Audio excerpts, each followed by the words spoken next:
In today's video, I'm going to teach you how to quickly copy formulas in Excel. Start by opening Microsoft Excel on your computer. Once Excel is open, open the prepared workbook you want to use for this task. Click Cell D2. This is the first empty cell in the subtotal column, so it is where the first subtotal formula will go. Now type the formula shown on the screen. Enter it exactly as displayed, because this first formula creates the subtotal for the first product row. Take a moment to finish typing the formula before moving on, and keep the active cell in D2 while you complete the entry. Press Enter. Excel calculates the formula, and cell D2 now shows the subtotal for the first product, which is 54. Click cell D2 again to select it. When the cell is selected, look at the bottom right corner of the selection border. You will see a small green or black square there.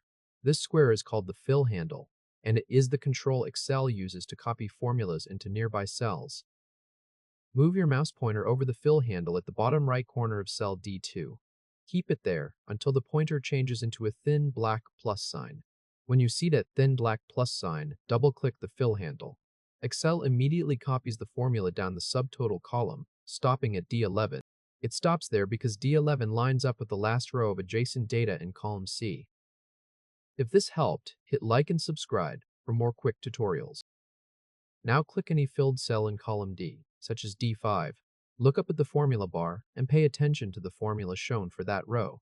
In D5, the formula has shifted to equals B5 times C5. That shift is important because it means Excel did not simply paste the exact same cell references into every row.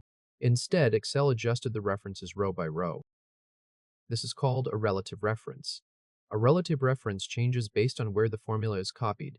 Since the original formula was entered in D2, Excel used the same pattern as it filled downward, matching each subtotal formula to the quantity and price cells on the same row. By double-clicking the fill handle, you copied the formula quickly from D2 down through D11 without dragging the mouse all the way down the column.